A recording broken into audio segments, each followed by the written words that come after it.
kembala lati nyerundindo sergundi ankina nabure annankina naburenta ankina sire kherkherento annan kilun to ko kata atara ngani kembala tinga tamundi be ko nana ngani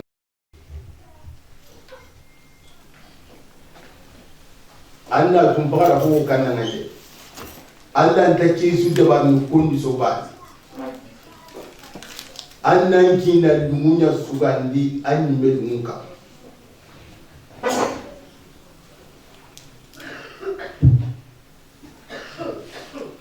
igara nurun kula ko be kanna kuda nan ka tukunurun kula ko kitan ko kanya dumun dangan kina kara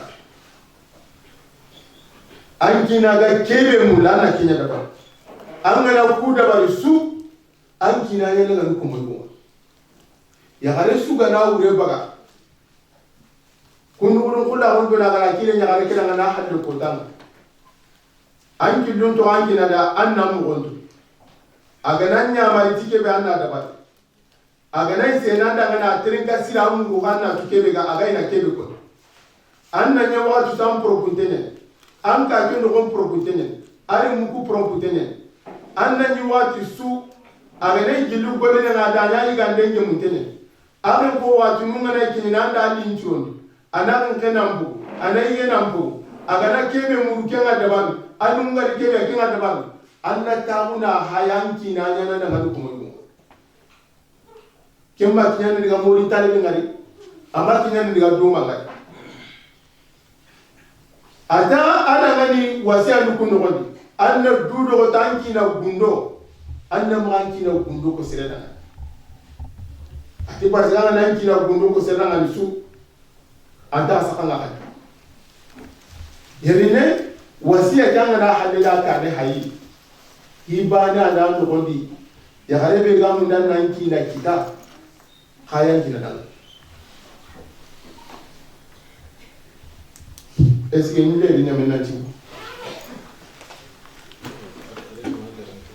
mbo agane am bo alja sikere ko wara kemi su ko mora ta su kono na diga mi ko alhamdulillah ono khusena ali sha'i nasba garake tampanche be tunga kundu daga na brajo ngani khairiya daga na hamenya ora ngani onari diga men kini o sheikhna al-raqiya alla ga no su kamante tanga ana bismillah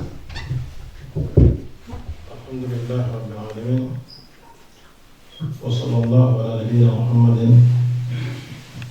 وعلى آله وصحبه وتابعين لهم بإحسان إلى يوم الدين.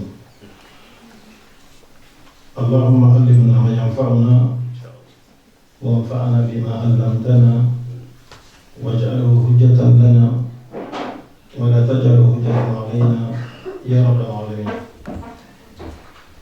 ونغلت يغنى جل بمرعى كذا يوم قال ona mampus nuari serebe nugaria nuara so fasoke na ordinante barake dingira duna batu mai wakati ya mteni jazakumullahu khairan Allah dan nasuko mate baraja khair yo kene ge pale Sheikh Muhammad Wali ke mawdu be hababa juga kene tauhid bagundi wala nyagala gamubu Allah dana ito suko manton pa kulino suko manton na atia Allah dana baraja khair kila ge pala gari digamenya man ko be kama sasa yawo kibare ubajo kidilo ke ndigame kuteni Allah garo ja honda be na pas nous allons essayer de développer le sujet en français, de faire un résumé. Malheureusement, le temps ne nous permet pas de rentrer en profondeur dans les détails, mais nous allons nous arrêter sur 3 points essentiels concernant le mariage. Le premier point, al-ikhtiyar, le choix. Quand on a envie de se marier, comment on fait pour choisir son conjoint, qu'on soit un homme ou une femme? Ensuite, nous allons venir développer aussi le deuxième point, qui est al-khitba, la demande en mariage. Dans l'islam, comment la demande en mariage s'organise entre un homme et une femme. Et pour terminer, nous allons développer le dernier point qui concerne Aqd al-Nikahi, la conclusion du mariage. إن الشريعة الإسلامية قد امتازت عن الشرائع السماوية السابقة لكونها أوفى الشرائع بتحقيق مصالح العباد وإسعادهم. La loi islamique s'est distinguée des lois célestes précédentes parce qu'elle est la plus parfaite pour atteindre les intérêts et le bonheur des serviteurs. ونظرا لأن الزواج معنى جبل عليه الإنسان لتكوين الأسرة التي هي لبنة من لبنات المجتمع، وهذا أمر دعت إليه جميع الشرائع والأديان لما يترتب عليه من المحافظة على الأعراض والأنساب. Étant donné que le mariage est la condition nécessaire à la formation de la famille, qui est le ciment de la société. Cela est prescrit par toutes les lois et religions, car le mariage implique la préservation de l'honneur et de la généalogie. Donc effectivement, c'est le mariage qui permet. Toute société humaine est composée de familles. Dans les familles, vous avez dans un premier temps des individus qui se marient et ensuite qui font des enfants, donc qui fondent une famille. Donc la charia, lorsque la charia exhorte les musulmans à se marier, c'est d'abord préserver l'honneur.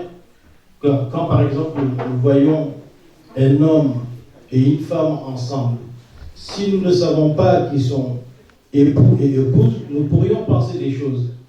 Mais lorsqu'un mariage est célébré entre ces deux personnes-là, quand on les voit ensemble, ou quand on voit cette femme enceinte, là, on n'aura pas de préjugés à porter sur la personne, dans la mesure où nous savons déjà que cette personne est mariée. Et ensuite, le mariage permet à tout enfant de pointer sa main vers son père biologique.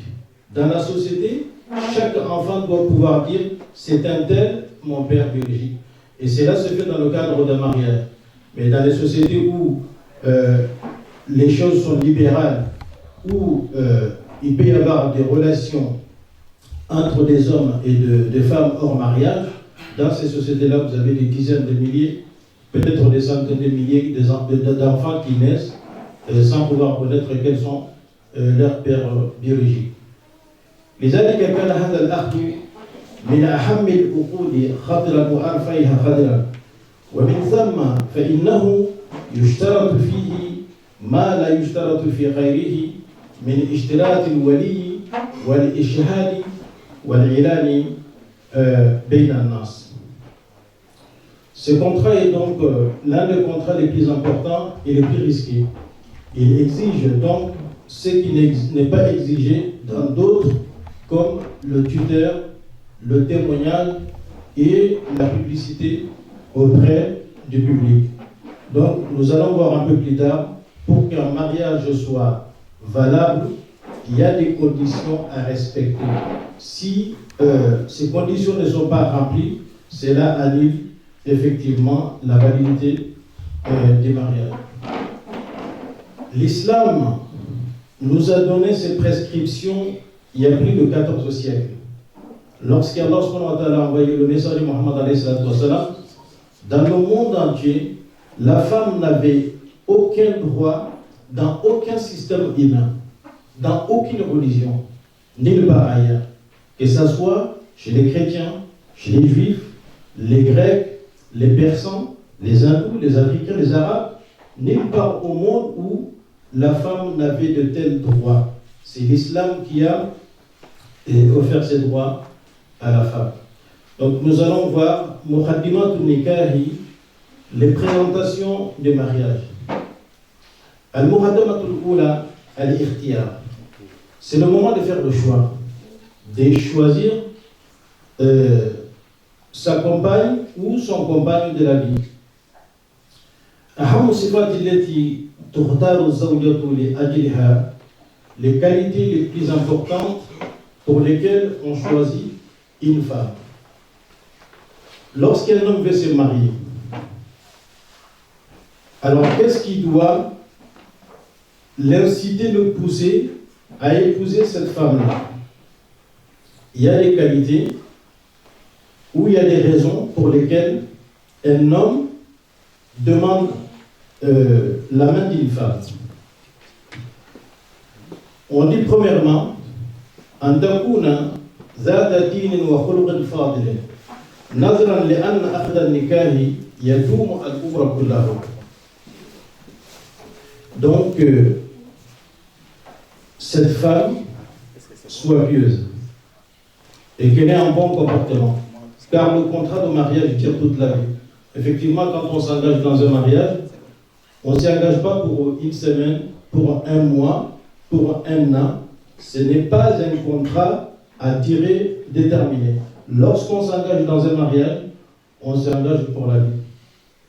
وقد فصل النبي صلى الله عليه وسلم ما يدور بنفس كل من ينشر شريكة حياته.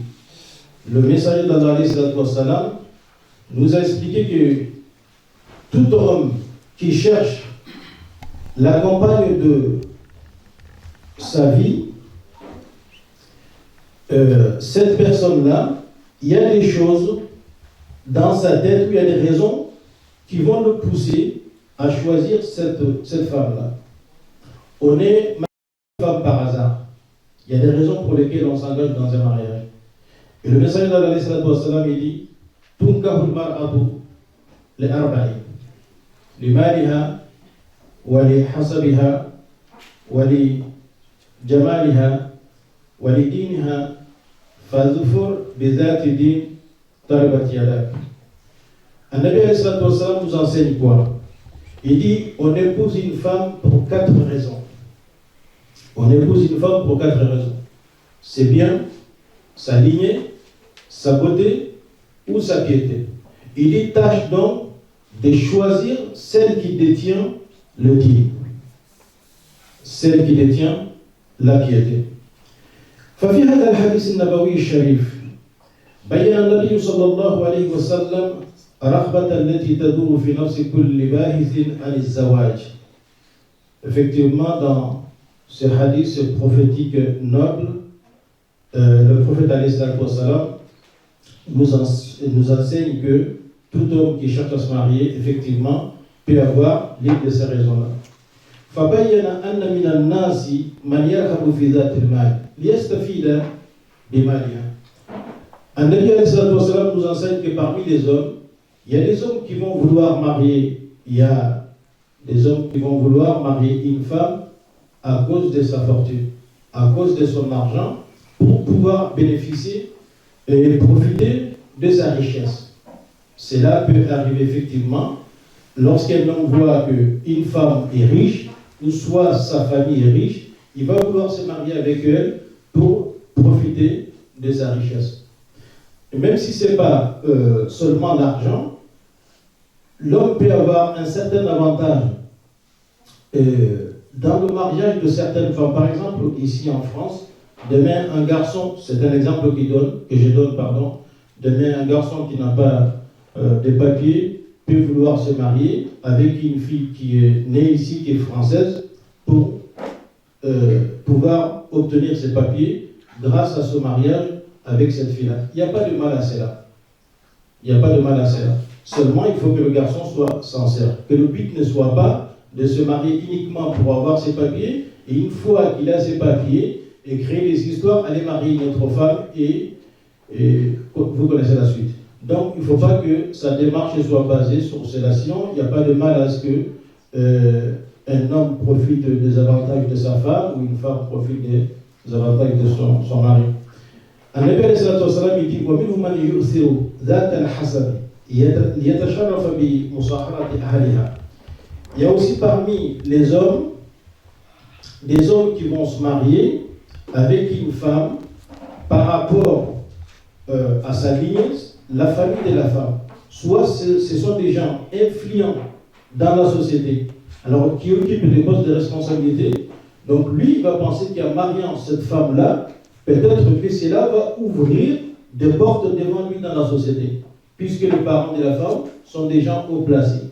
Ou c'est par rapport au rang social même de la femme. Les gens dans une société ne sont pas tous logés à la même ensemble.